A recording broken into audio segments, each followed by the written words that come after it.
Well, it was nice knowing y'all. TikTok is getting banned officially. So, where's everybody going? I'm just asking, where's everyone going? TikTok is gone. Damn, no more TikTok. Wow. So, what y'all gonna do? Hey everyone, big changes are happening in the world of social media.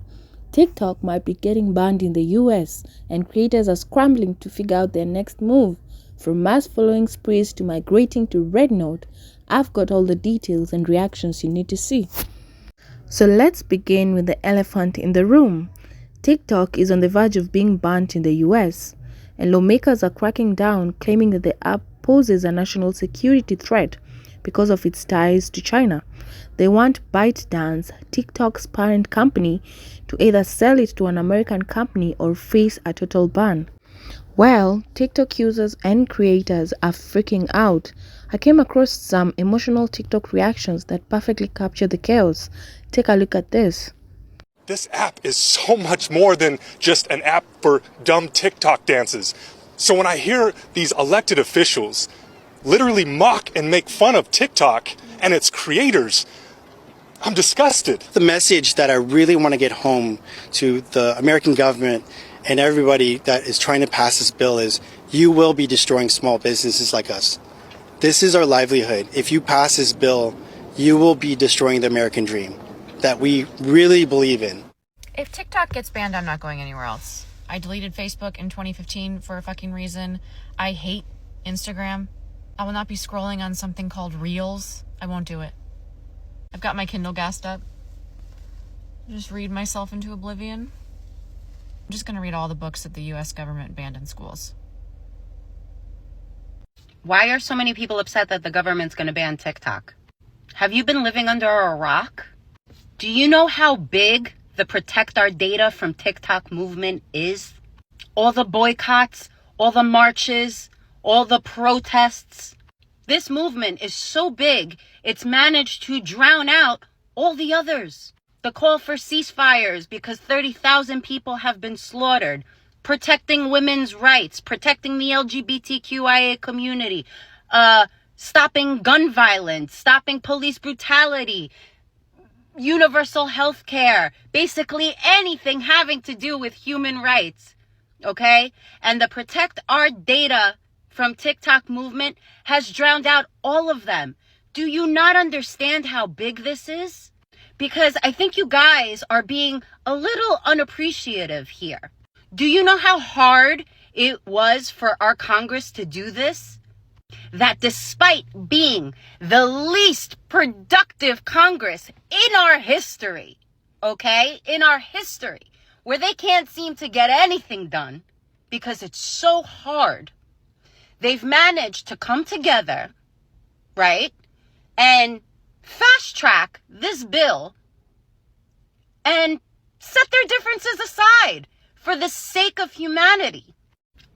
One of the most heartbreaking parts of this potential TikTok ban is hearing from creators whose entire livelihoods depend on the platform.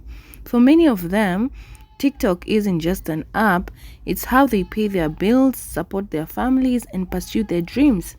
Take a look at these clips of creators sharing their struggles and fears. If the government bans TikTok, I'm not going to pay my taxes. I said it. TikTok is my job, all right? I get money from this. Last year, the money that I earned from TikTok, I paid taxes on it.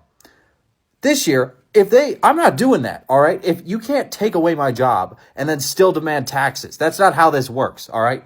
The TikTok ban is going to affect me hugely as a Canadian business owner. I am currently the second most followed Pilates teacher on this app. 50% of my audience is in the States, and probably 97 or 98% of my paying clients are in the States. I make money on this app through gifts on live, affiliate links, collaborations, and from people buying paid Pilates classes.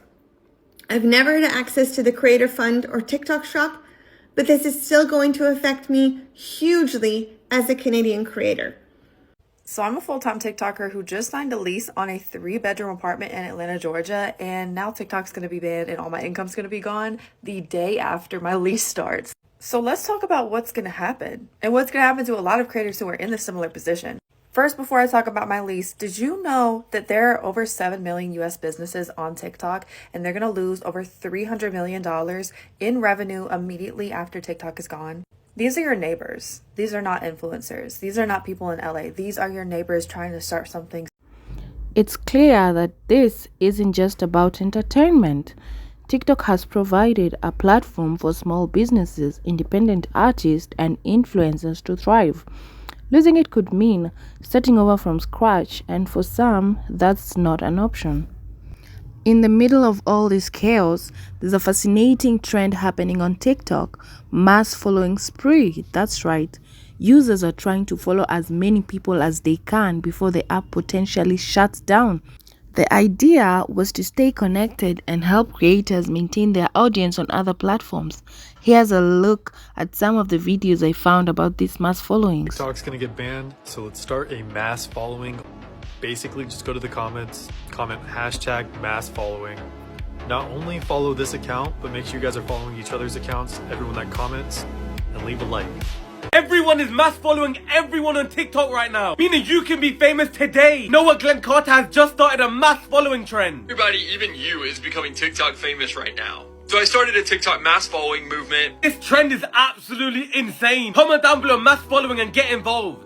As you can see, the community is feeling all kinds of emotions right now, to shock, sadness, and even humor. But here's where it gets interesting. While some are clinging to TikTok until the bitter end, others are already exploring new platforms like RedNote. This is the Chinese version of TikTok. RedNote, also known as Douyin in China, has been around since 2016. On the surface, it looks just like TikTok, but the vibe is a little different. The platform focuses more on educational and professional content, and it's heavily regulated. I've been on RedNote for like 10 minutes now.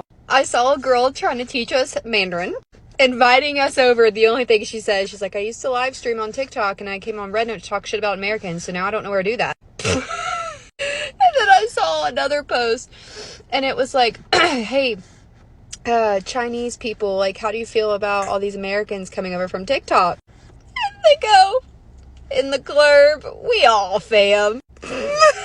I can't stop laughing at all of the American TikTok users going over to Little Red Book, RedNote.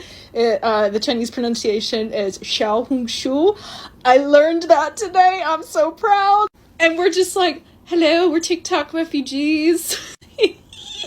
It genuinely has given me so much hope. I am an artist. I make clay and crochet things, and this TikTok ban is going to have a big hit on my business, which is so unfortunate.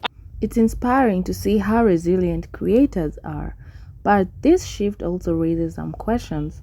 Will they be able to replicate their success on RedNote, and will their fans follow them there? That is, if TikTok will be banned. I'd love to hear your thoughts. Are you team mass following, team RedNote, or team we'll see what happens? Drop your comments below. And if you enjoyed this breakdown, don't forget to like, share, and subscribe for more deep dives into trending stories. I'll catch you in the next one.